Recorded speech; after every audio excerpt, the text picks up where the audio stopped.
can you say when love goes away that hasn't been said before? I have no rhyme that's different this time.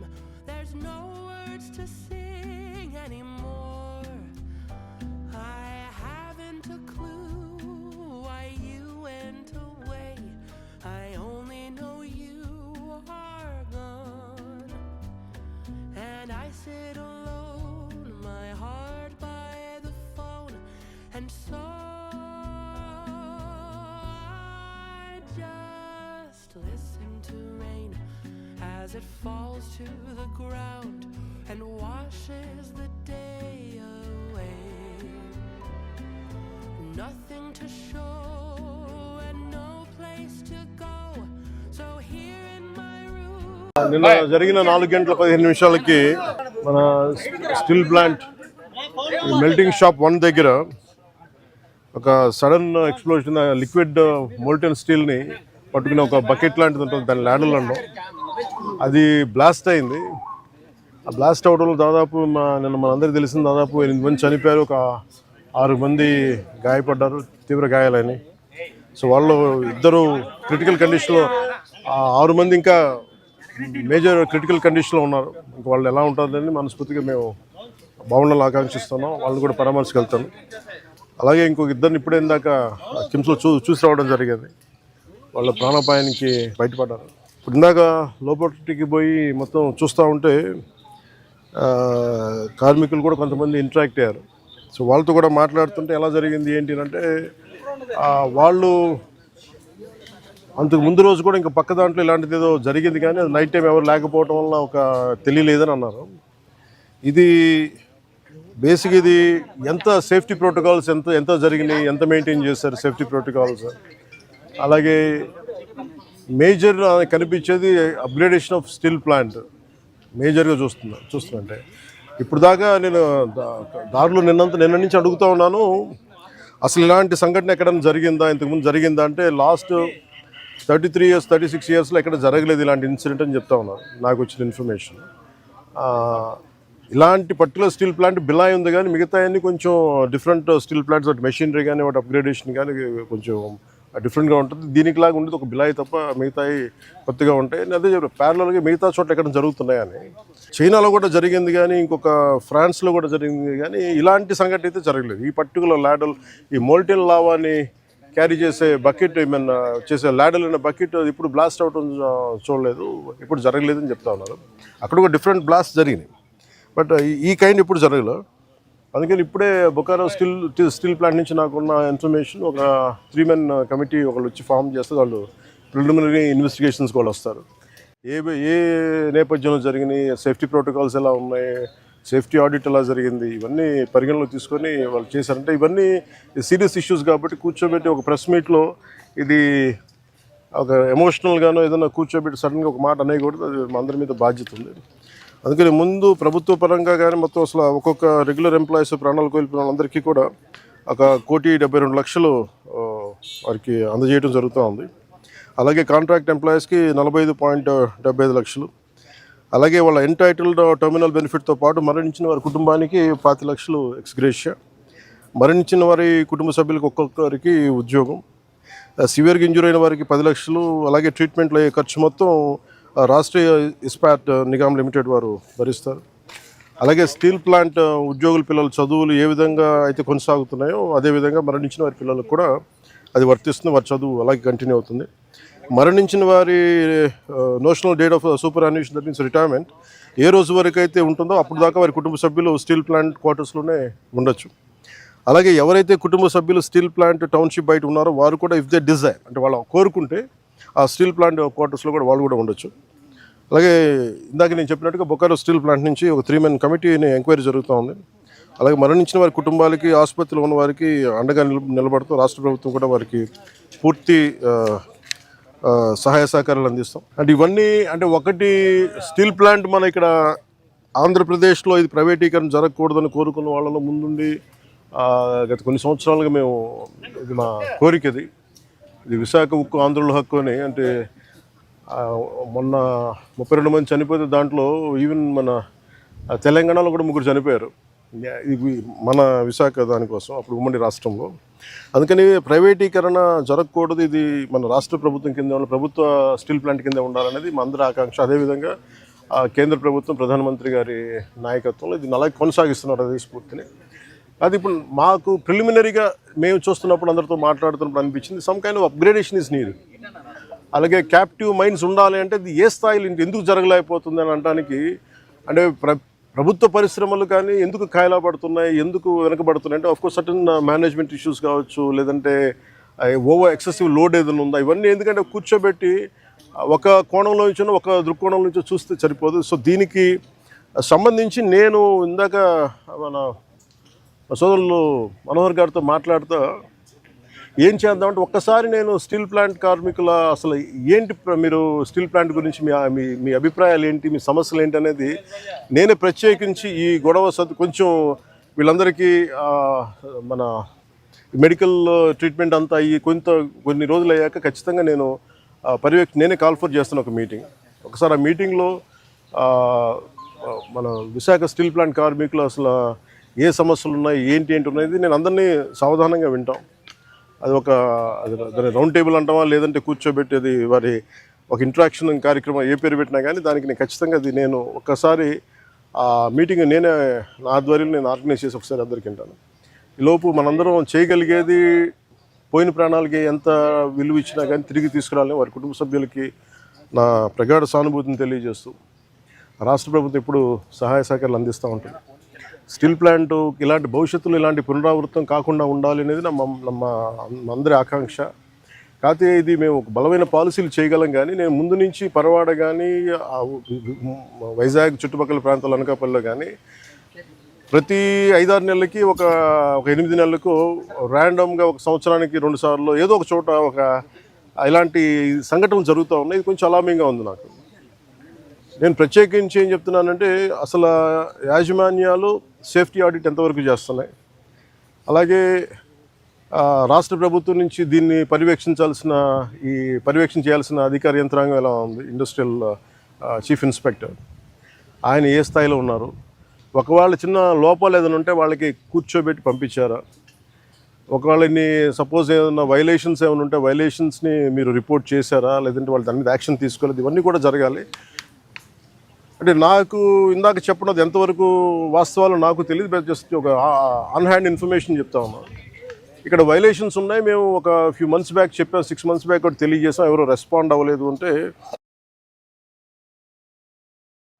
మాకు ఏమనిపించిందంటే on face value తీసుకోలేము ఇవన్నీ.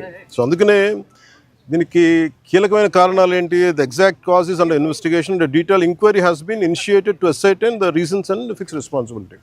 అంటే ఎవరైతే నాకు of హ్యాండ్గా చెప్పారు ఇవన్నీ కూడా కమిటీకి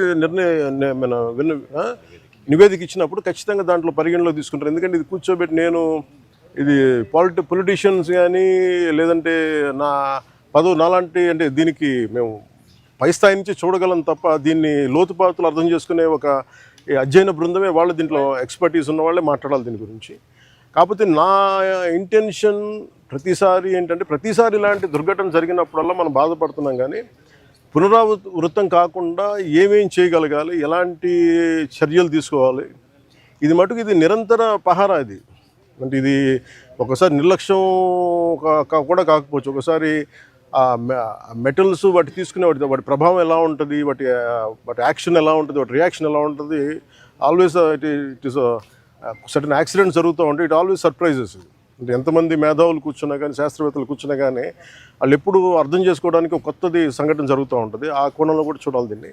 ముఖ్యంగా కెమికల్ ఇండస్ట్రీస్ కానీ పరవాడలో కానీ ఇవి ఒకటికి యాజమాన్యాలు 1కి 10 సార్లు చూసుకోవాలి. అందుకని ఇలాంటి పునరావృతం కాకుండా ఉండాలని మనస్ఫూర్తిగా మేము అందరం కోరుకున్నాం. మరోమారు నేను మీకు మాటిస్తున్నాను, స్టీల్ ప్లాంట్ కార్మికులందరితో కూడా నేను ప్రత్యేకించి కూర్చుంటాను. ఒక అవసరమైతే ఒకే రోజు అందరూ తీసుకోలేను కాబట్టి ఒక కనీసం అటెస్ట్ ఒక 4-5 గంటలు కూర్చుంటాను. ఇంకే నీడెడ్ అవసరం అనుకుంటే ఇంకో రోజు కూడా దీన్ని ఎక్స్టెండ్ చేసుకొని నేను దీని మీద నేను మీ సమస్యను సంపూర్ణంగా అర్థం చేసుకోవడానికి దాన్ని ముందుకు తీసుకెళ్తాను. Thank you. ముందు ఇదంతా అవనివ్వండి. అంటే ఇప్పుడు ఈ కమిటీ అయింది ఏం లేదంటే నాకు రేపేం చెప్పేసి ఎల్లుండి అని చెప్పేసి, కానీ నాకేంటంటే ఇప్పుడు కమిటీ వస్తుంది కదా బుకారం స్టీల్ ప్లాంట్ నుంచి. ఆ కమిటీ అంతా వచ్చిన తర్వాత ముందు దీని మీద ఒక సంపూర్ణమైన ఒక స్పష్టత వచ్చిన తర్వాత దాని తర్వాత తీసుకుంటాం. కాకుండా కాపాడుతూ ఉంటున్నారు కానీ సొంత గనులు కేటాయించుకుంటే అది ఎలా సాధ్యం అవుతుంది? ఇప్పుడు మీరు ప్రశ్న ఇప్పుడు ఏం చేస్తున్నారంటే, నేను లాస్ట్ టైం కూడా ఇక్కడికే వచ్చాను. నేను ఎంటైర్ యూనియన్స్తో మాట్లాడాను. నేను ఆ రోజు అందరినీ చేతులు ఎత్తమని అడిగాను.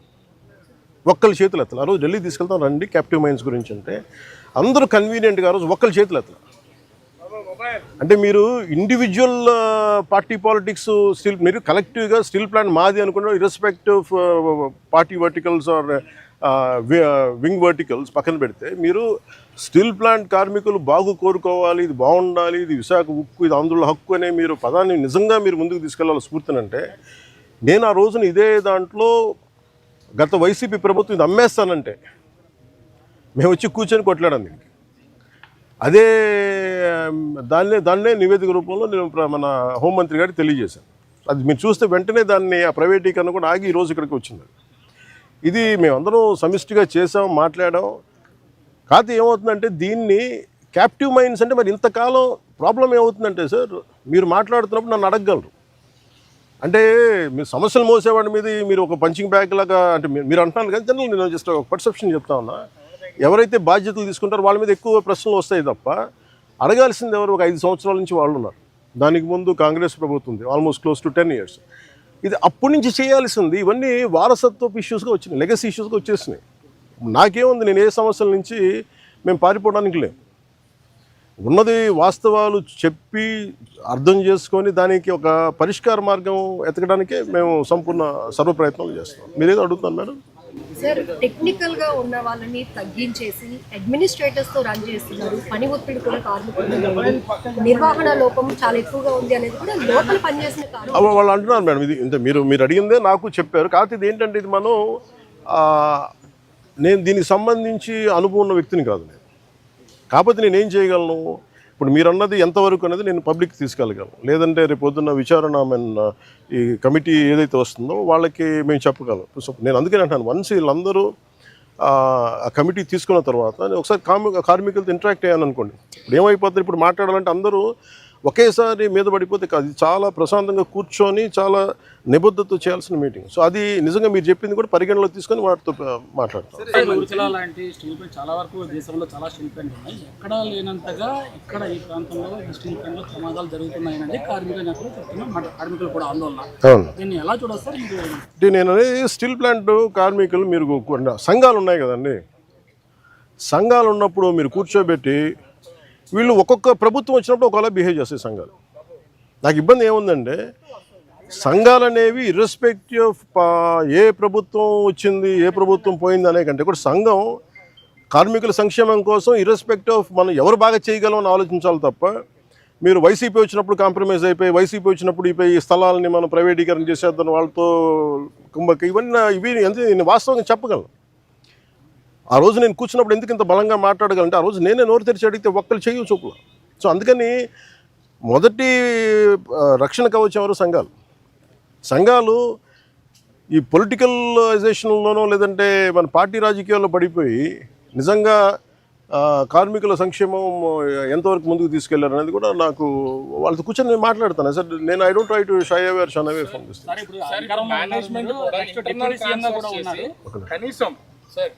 మేనేజ్మెంట్ కూడా ఇంటర్నల్ ట్రాన్స్ఫర్ చేస్తుంది. అసలు సంబంధం లేనటువంటి డిపార్ట్మెంట్ని డిప్లాయ్ చేయడం వల్ల ఈ ప్రమాదం జరిగింది అనేది, చనిపోయినటువంటి వాళ్ళు కూడా అట్లాంటి వ్యక్తి ఒకరు ఉన్నారనేది ఇప్పుడు కార్మికులు చెప్తున్నటువంటి మాట.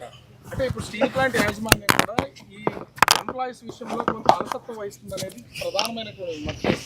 దీని మీద అసలు ఏమన్నా మేనేజ్మెంట్తో మాట్లాడడం కానీ అంటే ఇవన్నీ సార్, ఇవన్నీ కూర్చోబెట్టి మనం ఇలాంటి సంఘటన జరిగినప్పుడు మాట్లాడతాం. సంఘటన జరిగినప్పుడు అన్నీ బయటకు. నేను ఏమంటానంటే, who is the first line of defence ఇక్కడ మీరు చెప్పండి. ఫస్ట్ లైన్ ఆఫ్ డిఫెన్స్ ఎవరు? కార్మిక సంఘాలు, యూనియన్స్. వాళ్ళ పనులు సరిగ్గా చేస్తున్నాయనేది ఇవన్నీ వాళ్ళు మాట్లాడాల్సింది. వాళ్ళు ఆ రోజు నేను వచ్చి కూర్చున్నప్పుడు ఒక్కళ్ళు నేను ఇదే చెప్పాను, మాకు ఇన్ని సమస్యలు ఉన్నాయి. ఓకే, మన అందరం కింద పెడతాం, మీద పెడతాం, వెళ్తాం, 10 సార్లు ఒక నెగోసియేషన్ జరుగుతాయి. అసలు సమస్యని మీరు ఇవన్నీ చెప్పకుండా మీకు అన్యాయాలు జరిగిపోతున్నాయి, ఇవి జరిగిపోతున్నాయి అంటే నేను అనేది ఏంటంటే మీరు ఒక లాజికల్గా ఒక రేషనల్గా మాట్లాడకుండా పూర్తి ఎమోషన్ మీదను ఇలా కూర్చొని మాట్లాడితే కాదు. కూర్చోబెట్టి లాగ్ బుక్స్ తీసుకోవాలి, ఏమేం జరిగినాయి, నిజంగా మీరు చెప్పినట్టుగా అడ్మినిస్ట్రేటివ్ జాబ్ని పెంచి స్కిల్డ్ లేబర్ని మనం లేకుండా చేస్తారు. ఇవన్నీ ఏంటంటే మనం ఆఫ్ ది హ్యాండ్ ఇలాగ మనం కూర్చొని ఇది మీడియా ట్రయల్ కాదు, లేదంటే సోషల్ మీడియా ట్రయల్ కాదు. It should be a very deep investigative approach with committee of experts has to happen. దీనికి పొలిటికల్ విల్ ఉండాలి. దీనికంటే మేము నేను ఈ రోజుకి చెప్తాం కదా, ఇండివిజువల్గా మేము యాజ్ జనసేన పార్టీ ఈరోజు మేము ప్రభుత్వంలో భాగస్వామ్యం అయినా కానీ మేము ఎక్కడ దీన్ని షన్ చేయట్లేదు. More than willing to understand, more than మేము పదే చెప్పాం కేంద్ర ప్రభుత్వానికి, ఏది అధికారంలో లేనప్పుడు చెప్పాం, ఇది మీరు దయచేసి దీన్ని, ఇది ఒక హార్డ్ కోర్ మేము త్యాగాలతో వచ్చింది, ఇది మీరు దయచేసి దీన్ని చూడండి అంటే మేము దాన్ని స్ఫూర్తిని వాళ్ళు గౌరవించారు. ఈరోజు ఉంది అంటే ప్రైవేటీకరణ కాకుండా ఉండాలంటే. కాకపోతే దీన్ని కాపాడుకోవాల్సింది కూడా ఒక నిజంగా అన్డ్యూ డిమాండ్స్ ఏమైనా ఉన్నాయా, జెన్యున్ డిమాండ్స్ ఉన్నాయా, ఇవన్నీ కూడా చాలా నిబద్ధతతో కూర్చొని చేయాలి. చాలా కన్సల్టేషన్స్, చాలా డెలిబరేషన్ జరగాల్సింది. అందుకని నాకు స్టీల్ ప్లాంటు చాలా అద్భుతంగా ఉండాలి, ఇలాంటి ప్రమాదాలు జరగకూడదు అనేది మా అందరి